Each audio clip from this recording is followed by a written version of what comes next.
Okay, so welcome to the session. Like I said before, the topic of this session is Raising Champions, the path to success without the tiger claws when traditional education alone won't cut it. My name is Marcelle, and I am the Centre Manager for SHICHIDA Doncaster. Let me just move on to my next slide there. There we go. Just a few different things about myself. I am a mother as well. I have two boys, aged 16 and 20.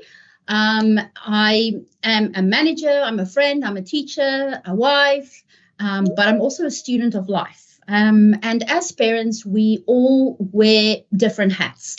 And I know how busy life can get for all of us. So hence this reason, we thought it best that we would like to share with you not just about what the SHICHIDA Method can do for your child, but also, I guess, give you a different perspective on how, what you would like your child to succeed with in life and how do you want to go about that. Because obviously as parents, we want our children to have a better future than, possibly we did or an upbringing. And we also want to give them the best head start in life. But we do live in an ever-changing world where technology is changing at a rapid pace. There's globalization, there's so many different things happening, and how can we best support our children. Now, I have been a teacher at SHICHIDA for the last, like I said, 7 years. And this is a method that has really resonated with myself as well.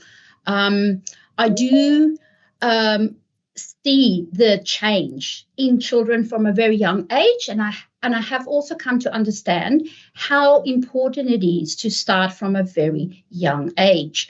Obviously, we have to have a very strong foundation as well to build on as we go through the different phases of our children's education, but also their life. Now, I love the SHICHIDA program.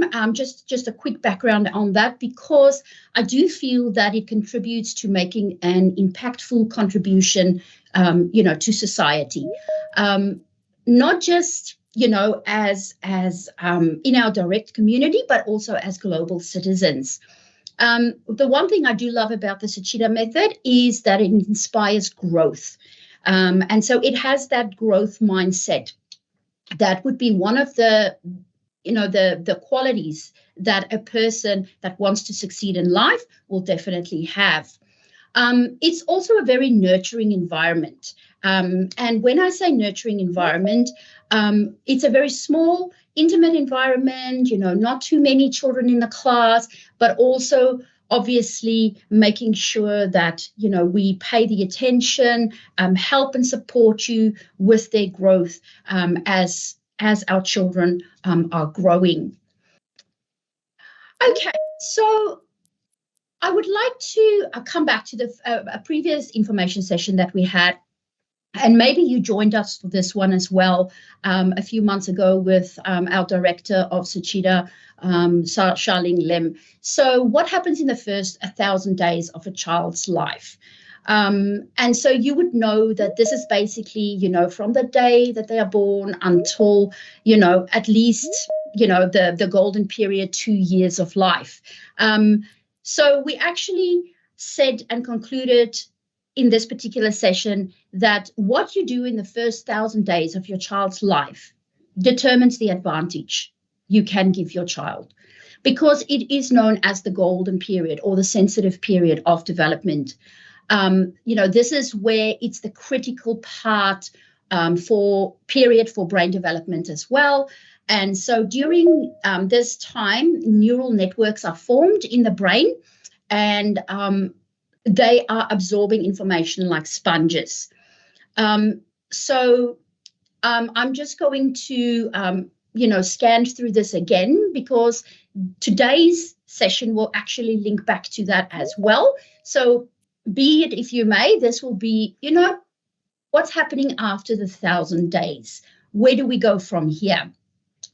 So SHICHIDA is very much a layering approach as well. So we start, with our basic concepts and then build on that.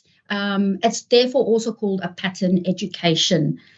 So SHICHIDA starts from a young age. For those people that are not enrolled with SHICHIDA yet, we start teaching babies from as young as 6 months of age, and obviously conclude the program when they are about 9 years old or in year 3, 4.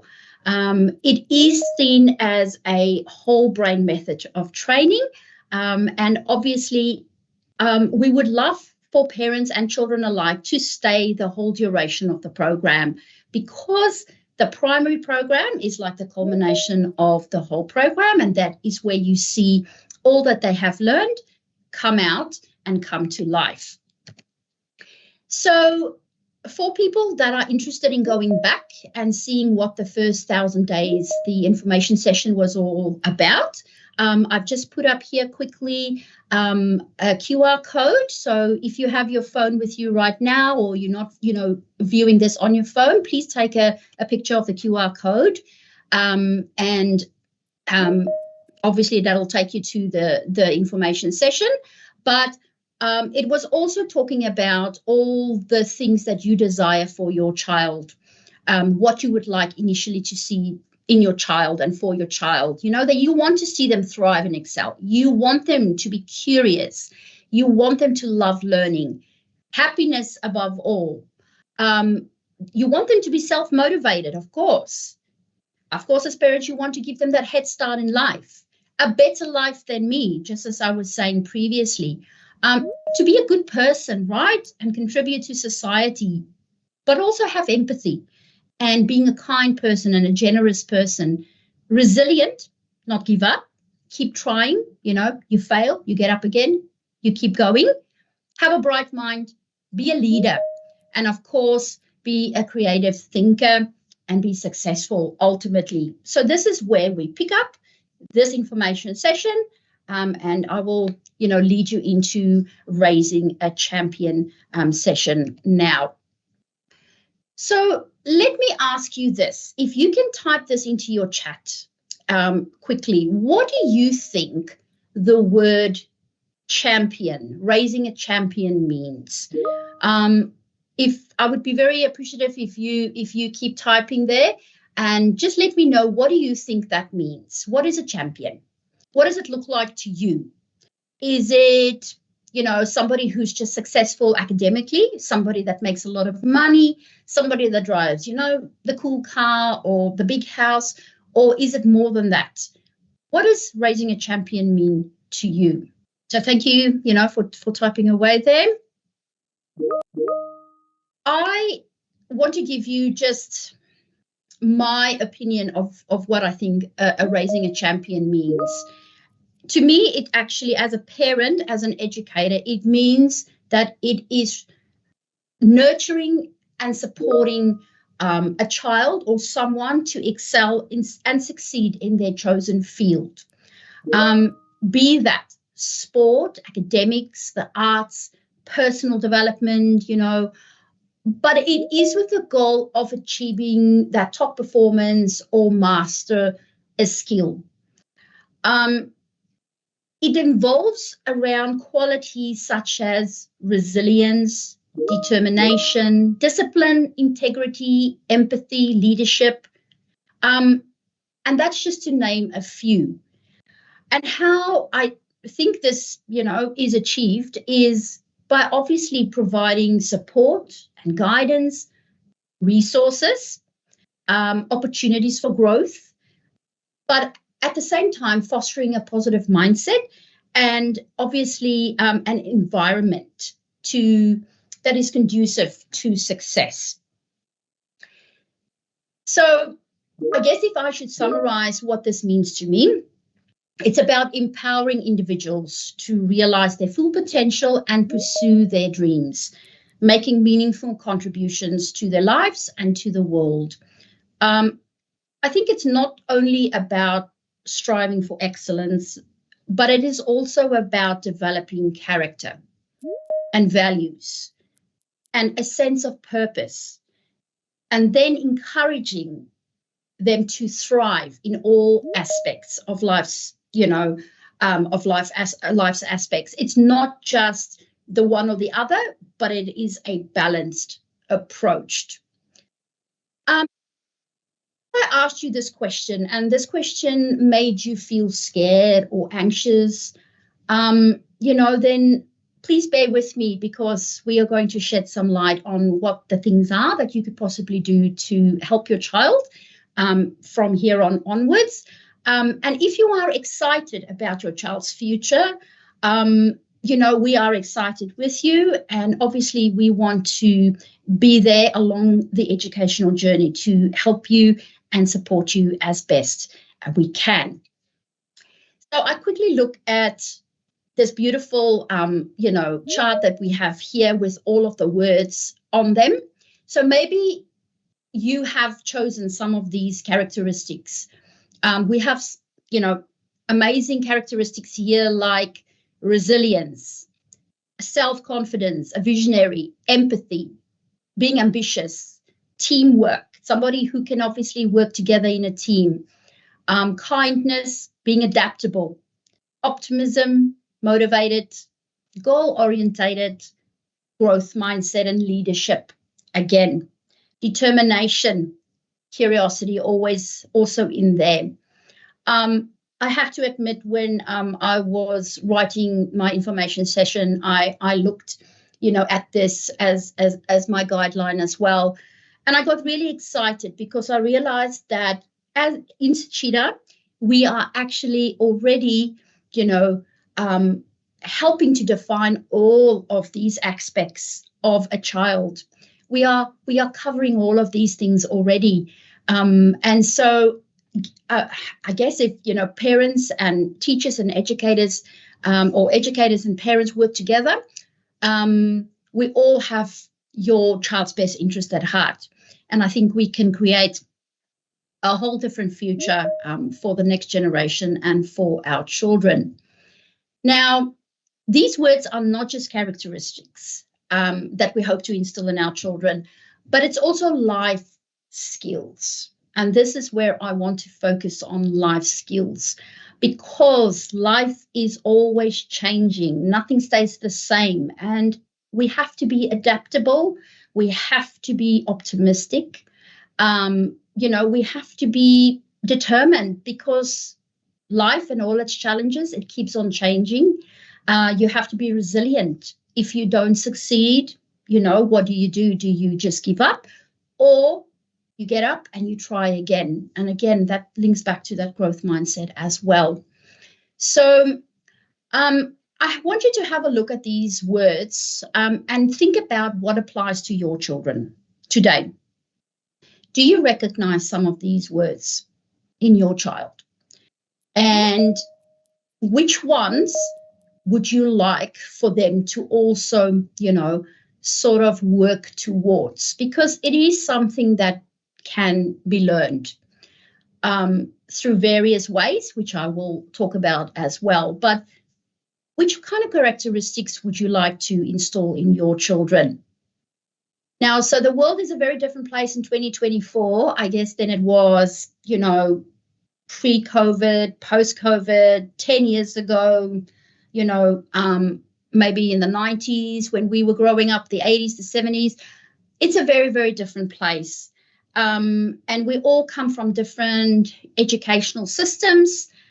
We all come from, different origins. And so maybe the way we were brought up and how we were taught, we are thinking that that's potentially the only way. The reason we are doing this information session today is because I would like to tell you there are alternative ways to raise your child to be a successful person, to be a champion. And of course, SHICHIDA plays a very big part in that as well. And I will show you how this will link back to your child and, how we can help you raise a successful child. So let's have a look. I want to talk about some SHICHIDA method ideas of raising a champion in class and what we do here to promote that. But then I'm also going to give you some practical tips that you can do at home. And even if you just take away, a few things here and there today, then that's fantastic. And you are obviously very welcome to come and ask us as well if there's, other resources or ways that we can support you and help you.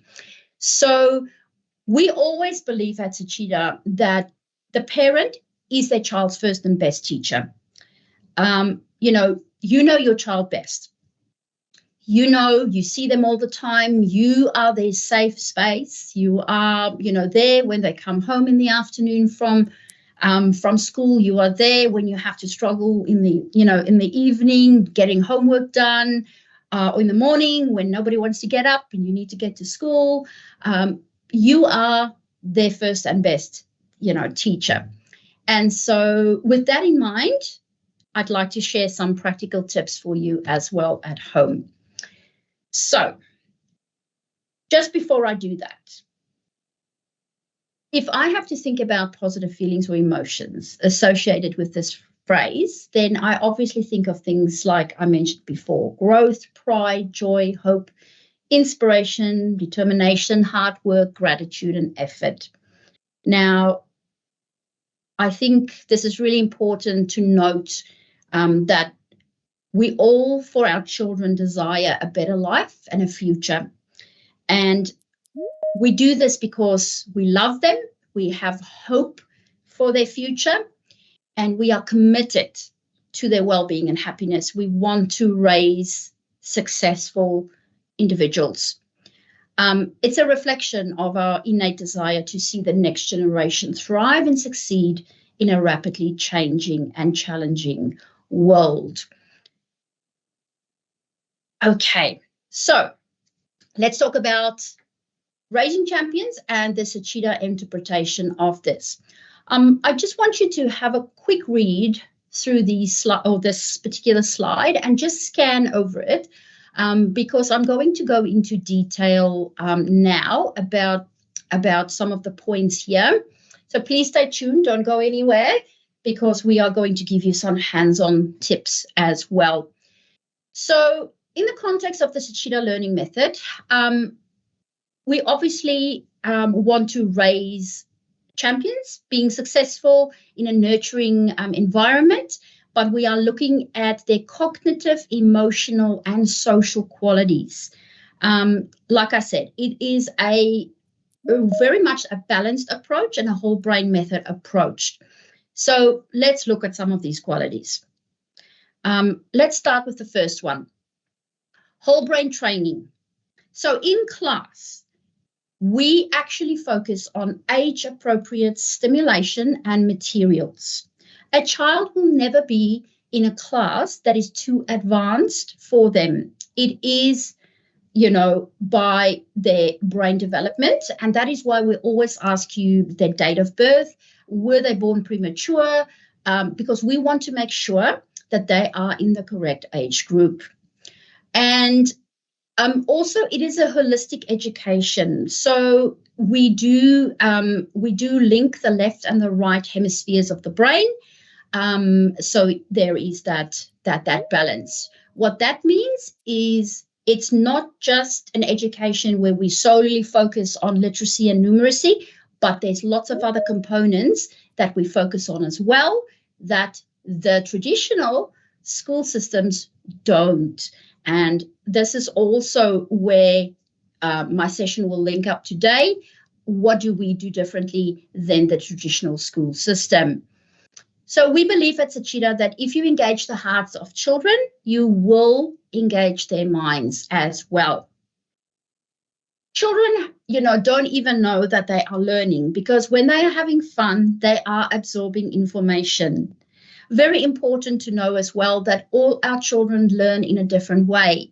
Some of our kids are, visual learners, but then, of course, we have auditory learners as well, and kinesthetic, where we have to tactile, where we have to touch and do it ourselves as well. So really important to make sure that, we touch all of these different ways of developing a child's learning. We believe that we should have fun in class, and it is usually, a lot of fun in 50 minutes. And the activities go quite quickly because, of course, children don't have long attention span, but a little bit more about that later on. And then, of course, flashcards. Now, parents have asked me previously, why do you do flashcards? Why is it so fast? And is my child, should they be taking all of this in and then being able to output all of this? The answer is no. Children learn flashcards because it actually does a few things with the brain. It does link, it activates the right brain. It links the left and the right hemispheres of the brain. It inputs topics and, things that they are interested in or might become interested in the future.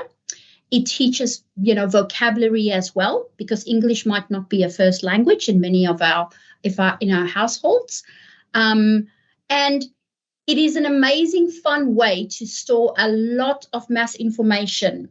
It's like when you go to the movies and you see the trailer of a new film and it just goes really quickly and you pick up some things here and there, but you're thinking to yourself, I like that, I'll go see that movie. It's the same with the flashcards. It just inputs information in a very quick way. But, when they do become interested in something like flags or countries or animals or vehicles, then they have that knowledge that they can fall back on. The other thing that we do focus on and that makes us, I guess, different than the traditional school systems is, of course, our critical thinking and problem-solving abilities that we do in SHICHIDA. And linking this back to, having somebody succeed in life, this is what life is all about, right? Doing, problem-solving, being able to think outside of the box, looking at things from a different perspective, but also understanding somebody else's perspective. So in class, we look at mazes and puzzles and tangrams, time shock. And then in the PSP class, which is the older primary class, we also have debating. And I can tell you from experience as well, it gets really interesting when they do enter the primary program between the ages of 7 and 9. Because they are now having more clearer ideas, their own, points of view, their own ideas. And they're also becoming really familiar with doing public speaking and, of course, projecting and standing up and doing public speaking, which is in itself an amazing skill, another life skill to have in an ever-changing world. You have to stand up and talk to many people. Okay, what can you do at home as a parent for whole brain development? Well, you can do, sorting and categorizing objects based on different characteristics, for example, shape or color. That's the basic ones we'll start with, which ones are the same. At home, you can even do things like set up a learning station or like a discovery station where, for example, you can have a magnifying glass and they can look at things under this magnifying glass that is being, satisfying some curiosity, or even, having some things that you, especially from the garden or nature, incorporating that into being curious as well. You can also make your own flashcards at home. It does not have to be anything fancy, but you can expose them to topics and interests that they are currently, sort of hyper-focusing on, if I may. We know that our children go through phases where they're, only into dinosaurs, or, they want to learn, all about trains or vehicles. So you can make your own flashcards and you can expose your child at home to this as well. Just sort of, I guess, a tip is to have a bit of a routine at home when you are doing this. It should be a calm environment. And I know it's, easier said than done as well. But I probably will not do this just before, we're all rushing out the door to go to school, or we're just about to have dinner. We have to have that bit of time as well to sit down, away from where everybody else is sitting, I guess, when we're watching TV, or, just so that you can focus on your child solely. And then another one, which is an amazing one, and I really love, is a logical reasoning game. It's called the mystery bag game. So what you do is you put an object into a bag. You ask them to put their hand into the bag and describe what they are feeling. Is it bumpy? Is it soft? Is it hard? Is it squashy? Is it cold? Is it hot? What does it feel like? But that will teach them to, think about textures, but it'll also help with the vocabulary as well. And then it's like, okay, before we take this out, what do you think it is? And then obviously taking it out as well. That's a really, really good activity to do with them at home. The other thing we can do at home to encourage whole brain development is asking them open-ended questions. So not just a yes and a no answer, but, asking them something where they have to give you an answer, and then you formulate another question from there, and it becomes a bit of a, of a dialogue. So that is definitely something that you can do. Okay, let's look at some high-level concentration as well. So the SHICHIDA method incorporates unique memory-enhancing exercises that boost both the short-term and the long-term memory capacities in children. So this is very important, I guess, for us as adults in our daily life. There some things you can recall, others you cannot remember. Where did I put my keys? I can't remember if I called so-and-so, forgot what was on the shopping list. So starting memory from a very young age is really, really beneficial for our children. And so it's best to start the memory training when kids are around, 1 year old. And definitely we gradually started and do the layering approach as well. Start with something simple and then build it up as we go. Now, let me just do this. So let's look at the different kinds of memory development. So in SHICHIDA, we focus on photographic memory. So most of the parents who are already enrolled will know this as ka-ching, ka-ching. So this is when you have to replicate, the children have to replicate an image that the teacher is holding up. They get a few seconds to, use their magic camera, their brain, ka-ching, ka-ching, and then they have to replicate that. The next one is the mnemonic memory. So that is the linking memory. It's a silly story. Even our body pegs, our peg words, and our number pegs are all part of the mnemonic memory. I often get asked, why the silly story? The reason is if the story was really straightforward and very logical, one, it wouldn't be as exciting to recall, but two, children would lose focus. So the more silly it is and the more out there and, crazy it sounds, the more the children will listen and will be able to recall it. So it's actually taking a picture and a word and linking it together. And then the third kind of memory we do and focus on is the auditory memory. So, of course, in looking back at potentially raising, successful children, it's also the auditory memory is really important because this is where, sometimes children look like they're not listening to you. They looking out the window, but actually their auditory memory is really developing, and some children have a better ability to recall information auditory wise. Myself, I have a son as well, who the moment he hears things like songs on the radio or things with music, auditory wise, he can pick it up just like that. So I guess it's really important as well to see and to know what kind of a learner your child is. Now, I've put a picture up there just so you know about body part peg words. And I just wanted to quickly explain, just give you an overview of, how you can use something this simple when we learn in SHICHIDA and use it outside, in your everyday life as well. So this is basically where we have a body part, and we allocate a number from 1 to 10. So, it could be, for example, that 1 is my head, 2 is my forehead, and so forth through our numbers there.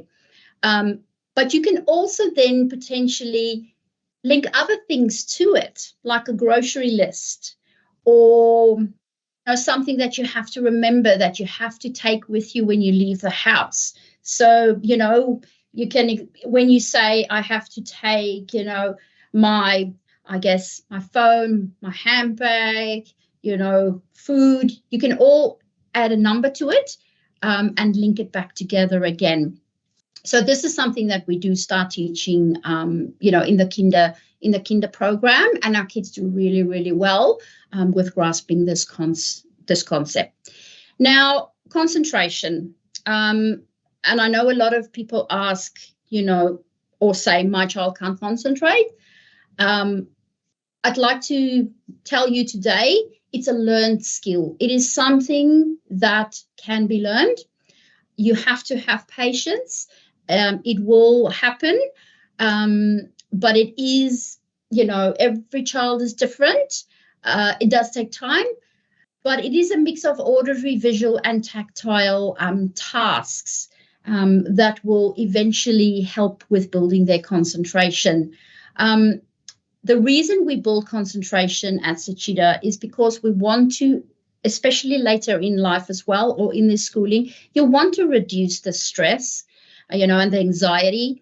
You want them to be able to manage distractions around them and maintain a calm state of mind. We all know, how quickly you can become overwhelmed when there's too many things happening around you at the same time. So it is a learned skill.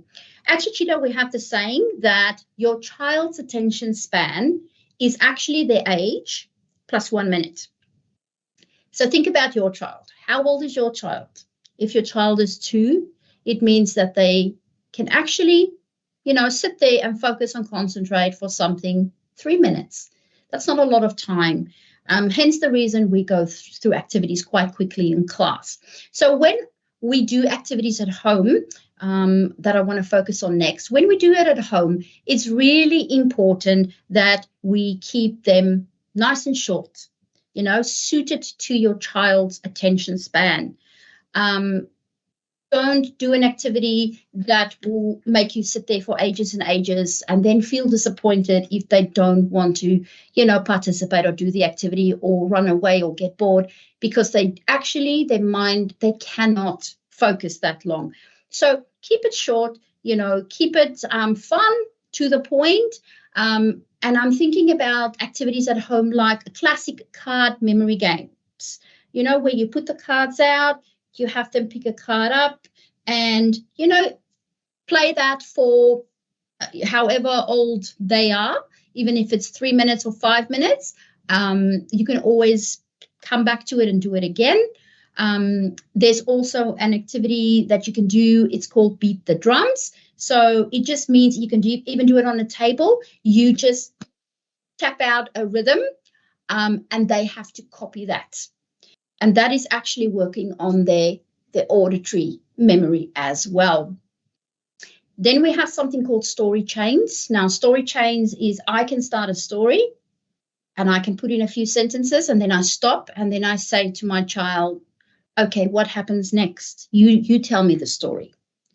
Okay, so and then we sort of put the story on a chain. So something else we can do at home to help their concentration is obviously some breathing exercises and some mindfulness, which means that when we breathe in and out like we do in class, it just gives you a time to reset your mind a little bit.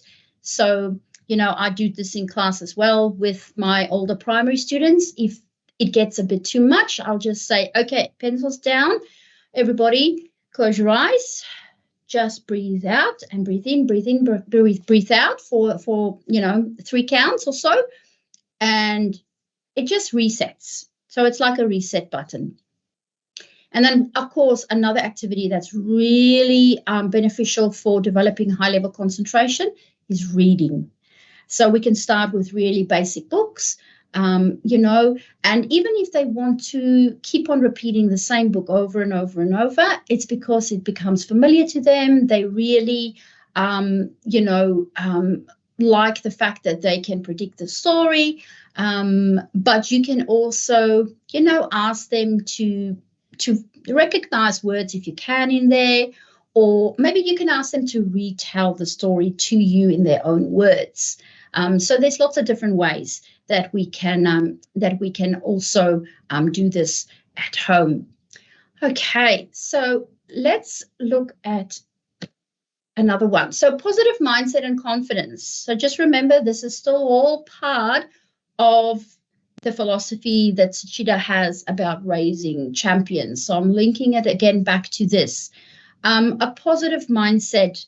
I was talking about a pattern education, so obviously a layering approach, making sure that we have the basic concepts, but then as our child gets older, the difficulty of those concepts will increase as well.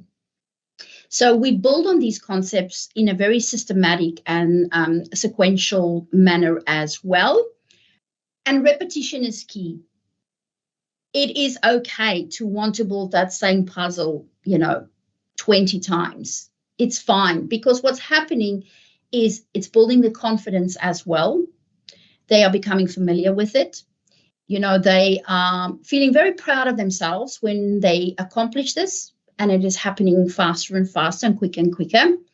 And in class, we do for example, the puzzles as well in the younger classes, and we do the same puzzle for 4 weeks. And we can definitely see that in week 1, they probably would have struggled a little bit. By week 2, it's going faster. Week 3 and 4, it's going, much quicker than before.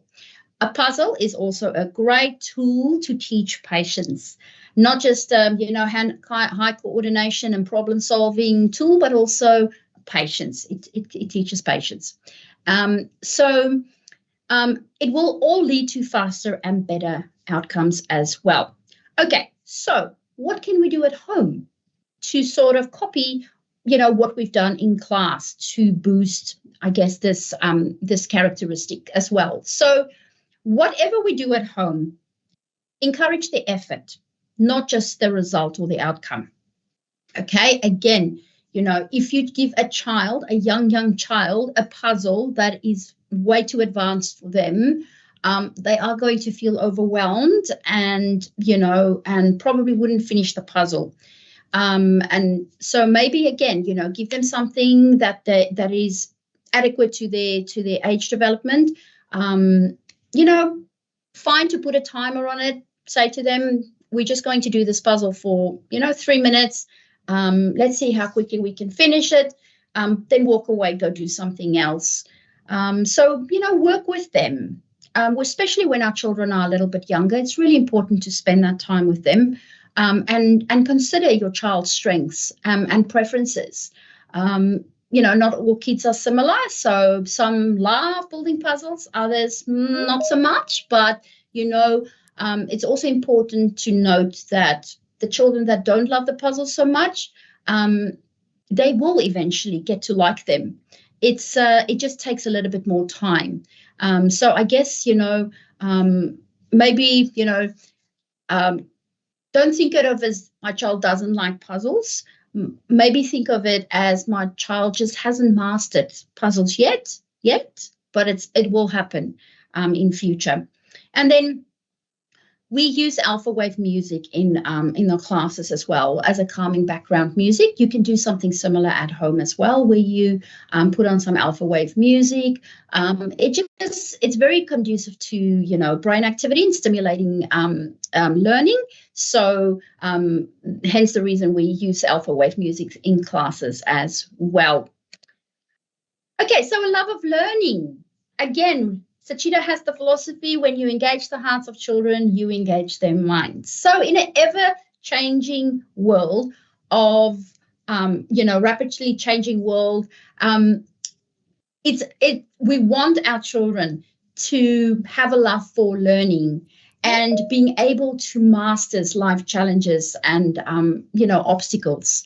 And when your child has a natural love of learning and they are supported with programs like ourselves and by you as their parents, they can develop a strong love of learning. And they will learn how to face these obstacles with openness and curiosity and creativity and even innovation. So in our pressure-free environment that we have here at SHICHIDA, we like to explore new things as well. And so simultaneously, parents are also supported in managing their children's emotions as they are facing challenges. I know how hard it is, when your child does not want to participate in class, it's okay, and then they cry or they're hungry, because there's always a reason for all of these things. Maybe they did not have a restful night of sleep. Maybe they are hungry. Maybe they got up at 5:30 in the morning, and so there's lots of different things. But I guess we need to work with all of these things. So at SHICHIDA, there's no tests, there's no grades, there's no rankings. And that makes us different as well, because it is a safe environment, a safe space, a small space where we can learn and develop together as well. So this is also a beautiful space to try new things. And like I say, we cover such a range of topics in our flashcards. We expose them with discovery in PSP. Discovery is, the why questions. And I said to my class actually just this week that I learned just as much from all of this as you do. And it's just very interesting for me as well as a teacher to get their perspective on how they see the world around them. But again, in class, we are developing a growth mindset and a love for learning. And it's okay to make mistakes, because mistakes are opportunities to learn and grow. This is also the reason we don't have erasers in our class, because, if you make a mistake, it's okay. We just write down the correct thing and we just move on. We have the games as well where we play. And if they, choose the incorrect one, doesn't matter. Nothing's going to happen. Hopefully we'll get it the next time. So how can you promote their love of learning at home? What can you do as the parent? Well, obviously be involved, be present, be proactive. And you are proactive because otherwise you wouldn't be here today in this information session, looking for some information as well. So focus on your child's individual strength as well. Remember that your child is looking, to be independent, and they want to do things by themselves. And sometimes for us as parents, it's, we want to do things for them, but they have to do it for themselves. And it will take time. There will be tears. They will make mistakes. It's okay. It's part of the growing and the learning journey. The only thing we can do as well as their parents and adults and even educators is just model some healthy behavior and encourage their well-rounded development. And then, of course, I put there, if you haven't already done so, enroll in the SHICHIDA program, because it's basically a great tool to help you achieve many of these things. How do we address creativity and imagination in class? Well, in class, we have something called image training, and it is demonstrated by the instructor. And then we use descriptive words using, all of our 5 senses, and we close our eyes and we do our breathing. So we initially just calm our mind down.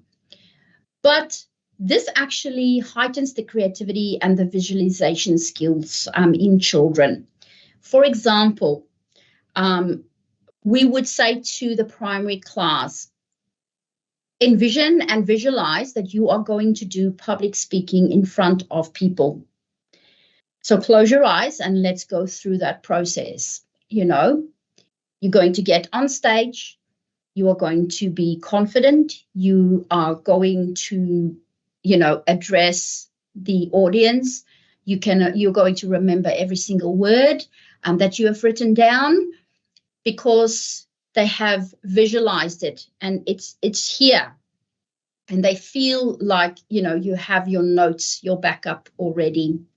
So also instructing children in class with positive suggestions. We always have positive, suggestions, and we encourage them to share their thoughts and outputs.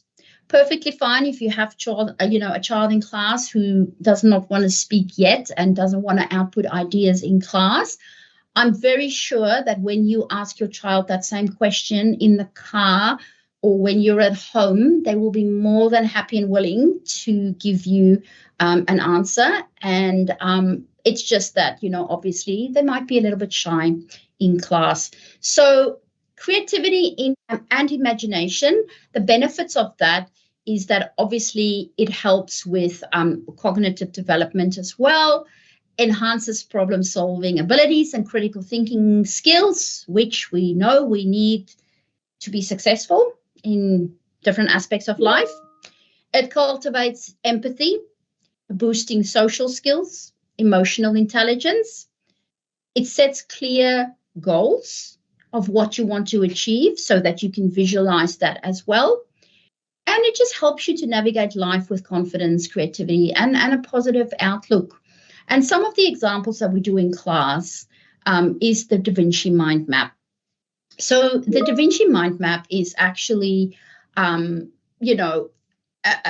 map that sort of has a topic in the middle. You can see here, for example, travel. And it does have the certain different components using, sort of the 5 senses as well.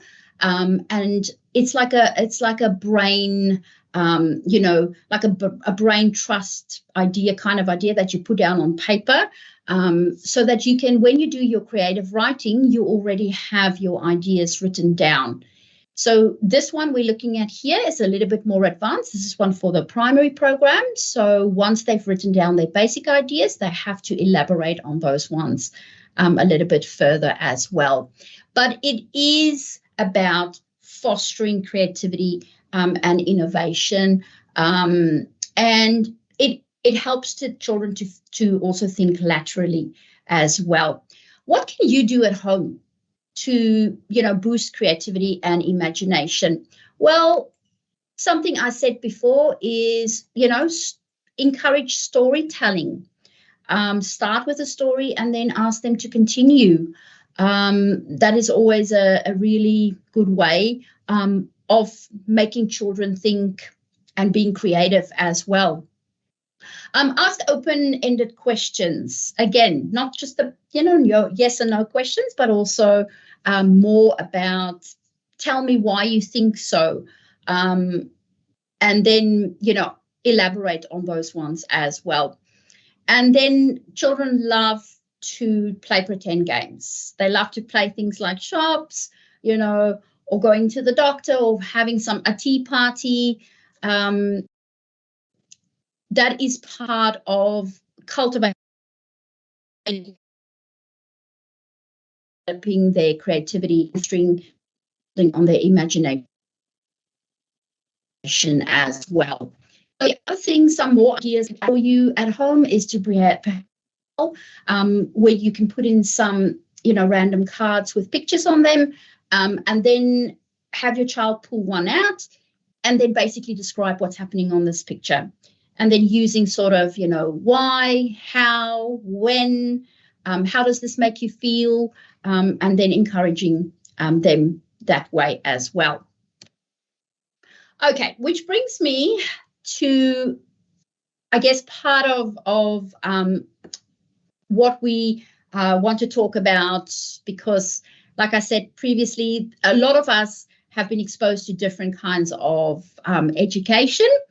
But what is tiger parenting? What is tiger parenting? Now, is tiger parenting the only way to guide your child towards success? And I just by no means am I definitely, I am not dissing this method of parenting at all. If this was the way, that you were educated as well, I want to give you an alternative and give you some strategies to alternative methods, of raising your child as well. It's just about highlighting the different ways that we can incorporate into raising our children in an ever-changing world. So for some of you that are not familiar with the definition, it was a term coined by Amy Chua in her book, The Battle Hymn of the Tiger Mother. And it's a style of parenting characterized by strict, demanding, and high-pressure methods. And usually it has an emphasis on academic achievement and success at all costs. Okay, so the key features, I guess the characteristics of tiger parenting, there's high expectations that's put on the child, control and discipline, very much achievement emphasis and orientated. It's very structured learning, parental involvement, and it could be, a cultural influence as well. Now, it may lead to success, academic success in some cases. Of course it can. But critics argue that it can have negative effects on a child's well-being, their mental health, and their social development. And so this excessive pressure and stress can lead to anxiety, depression, and feelings of inadequacy. So strict parenting styles may strain parent-child relationships and hinder the development of autonomy and self-esteem. All I want to say to all of you today, I want to just basically leave you with this thought about tiger parenting. Is the cost of this method worth it in the long run? And would you consider other, alternative ways of parenting your child and having them succeed? So the pace of the world is complex, and it's influenced by various factors. And this actually, I have to really admit, this actually shocked me when I was doing researching for this session, because your child's future job probably does not exist yet. So how are we as parents then supposed to prepare our children for a future that is so unpredictable? Just think about that. Yes, there will be doctors and, nurses and, dentists and all of these people, but there will be jobs created that we don't even know about yet. We are not even sure, what they're going to be called. So the pace of change in the world is complex, and it's influenced by lots of factors. Technological advancements, for example, talking about artificial intelligence, There's actually a job now, artificial intelligence, somebody that makes the prompts. Automation, digitalization, there's transforming industries, and economics. Things are changing at such a rapid rate. So highly likely your child will be doing something that has not been created yet. So how can we prepare our children, for the future? Interesting to note that there are definitely shortcomings in the traditional school curriculums. I want you to, if you can, just have a quick read of what I have here on the screen. This extract was from an article in the Age newspaper in December 2023.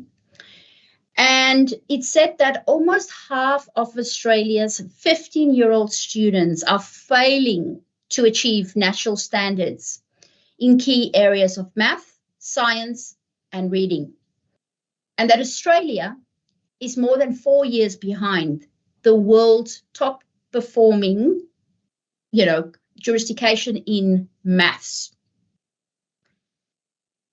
Australia is also more than 4 years behind, for example, Singapore in maths, almost 3 in science, and more than 2 in reading. Okay, I'll let that just sit there for a bit, because, looking at things like this, it does make you think and wonder, okay, what else can I do to support my child if the schooling system is going to fall short on certain areas? Another article from the Financial Review last year in August 2023, NAPLAN. So there's an alarming number of Australian students that are not on track with their learning. So these results were the first to be released after the introduction of the new NAPLAN measurement scale, and this was done just after COVID. About 1 in 3 students failed to reach their expectations in numeracy, literacy, and reading, so writing as well. I mean, that's 1 in 3. So this matters. It should matter to all of us, because literacy and numeracy are fundamental life skills, and it's closely linked to well-being and success. So ask yourself the question again, what else can you do to support your child to succeed, in life? Because our schools are doing the best they can, but they are still falling short. So it will be on us as educators and parents ourselves to take it into our own hands and to try and guide and help our children. I want to show you some data on some SHICHIDA graduates. So over the last 8 years, from 2016 to 2024, we've had about 214 SHICHIDA graduates. So the primary program is a 3-year program. And you can see from this graph as well how it's just, obviously peaked. And 2024, it's the highest level or highest number of graduates that we will send out into the world at the end of 2024. Just to give you an overview, at the Doncaster Centre, for example, we have 5 full PSP Year 1 classes running from a Monday to a Friday. There are 8 children per class. So parents are obviously realizing the value that SHICHIDA can add to their child's academic results, but also overall, results. So this is a very happy picture of the graduation at the start of the year.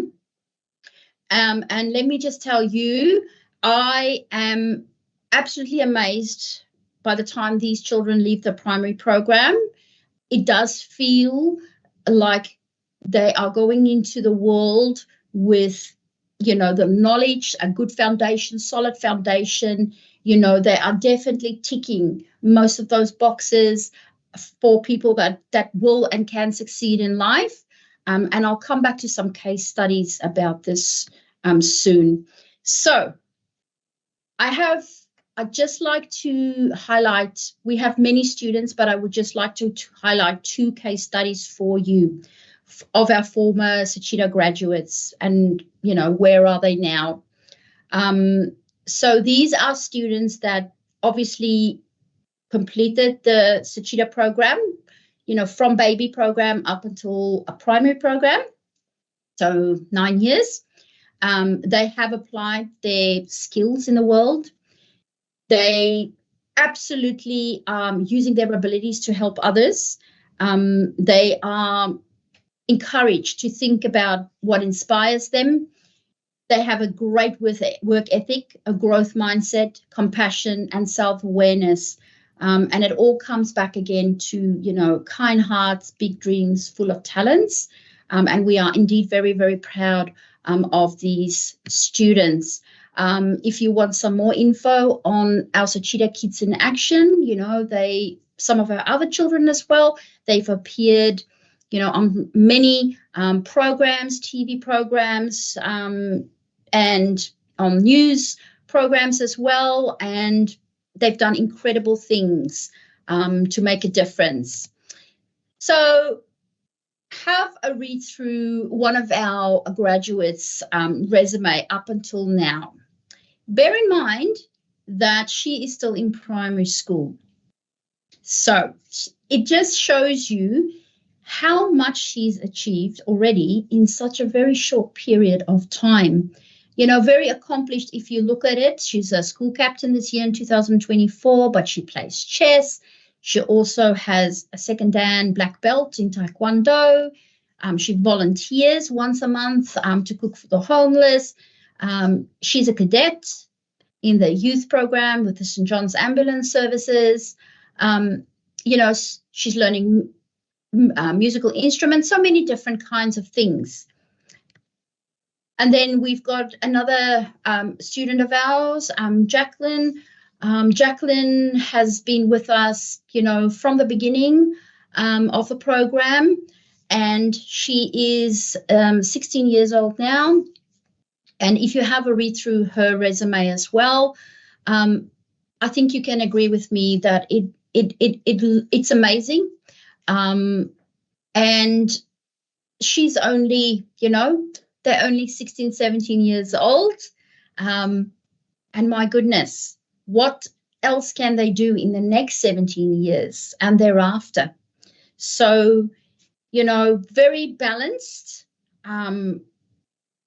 students, and definitely very kind as well, and just caring as well. So definitely, students that we are incredibly proud of, and who are definitely very much a definition of what a champion looks like. So I'm concluding, and so very much the SHICHIDA program is a program that can help you with the holistic approach to education. And, our children, definitely, we want them to thrive in an uncertain future.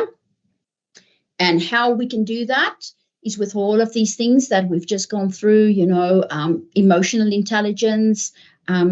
We focus on at SHICHIDA not just on the IQ, but also the EQ, the emotional intelligence as well.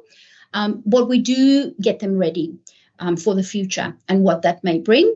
But we can't do this without you as the parent, because we do need your, support, your help, your involvement, and guiding your children as well. But I think our main outcome, and we can all agree on that we want for them to be adaptable and be future ready. So moving beyond those 1,000 days and preparing them for the future, what can we do? We can provide guidance and support. We can foster open communication. We can be involved as parents in their education. We can help them to encourage, their independence and give them a responsibility. We can promote their social and emotional development. We can nurture their curiosity and creativity. Most of all, we can be a positive role model, definitely. And we can celebrate achievements and milestones. It doesn't matter how big or small, we can still praise and support that as well. There is a saying, it takes a village to raise a child. So it comes back to the idea that a child requires the support and the involvement of an entire community, and not just the immediate family, to set them up for success and send them out into the world. So here at SHICHIDA Australia, we'd like to be, part of your village as well. And we would like, to help you raise your child as well, to prepare them for the future. So to sum it all up, the goal of our strategy here as an alternative to tiger parenting is to raise champions by fostering and nurturing supportive and empowering environment where we can allow our children to flourish and reach their full potential in their own unique way and sometimes in their own time as well. So we will focus on positive reinforcement, their strengths, autonomy, and of course, holistic development too.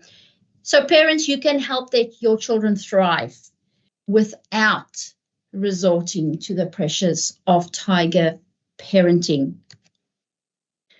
My last slide, and just something I would like to leave you on is, of course, success is curiosity, resilience. Multiply that by self-confidence and a growth mindset. And thank you so much for joining me today. If you want to join us and come and see what the method is all about, you can book a trial class with us and become part of our village too. You can go to our website and do that as well. I'm happy to take any questions now. So if you want to put down some questions in your, there we go. If you want to put down some questions there in the chat, I'm happy to help you. Okay, so yes, the recording of today's session will be available on the membership site very soon. Okay, so your suggestion of the flashcards, practice at home, could you please provide examples and also what's the main goal? Okay, so with flashcards, like I was saying previously, it's about exposing them to language, and topics that we wouldn't necessarily focus on. It's about activating the right brain with a mass amount of information at high speed. And the whole idea of, flashcards, it's there as a tool to help them with developing their whole brain. So both sides of the hemisphere of the brain. And like I say, flashcards at home can be something that they are, that they like, they're interested in at a particular point. For example, dinosaurs. Say they are interested in dinosaurs. You can go and maybe, print a few pictures of dinosaurs and then have the names of the dinosaurs on the back. And you can just go through these cards at a faster speed and input the information. This is usually in class, not an activity where we have output, which means we don't expect the children to answer any questions. It's just about the teacher, the educator, or the parent just inputting information and exposing them to that topic, your chosen topic. So Nicole, the age limit to join is, you are welcome to join from 6 months. And our last intake is 4.5 years. So that's the latest entry point for the program. But obviously, the earlier, the better. If you have a child that you would like to join, please, hop on our website, book a trial class, and we can definitely get them in. The earlier, the better. So just a reminder as well from Dan that if you like this information session, you might also like our podcast. We've got a new podcast session. It's called SHICHIDA's Shining Stars. And it's available on wherever you are listening to, your podcast, Spotify, Apple, YouTube, anywhere. And we do cover different topics, and it's only about 14 minutes. So definitely. Thank you very, very much for joining this session today. I really appreciate you taking time out of your schedules to come and join us.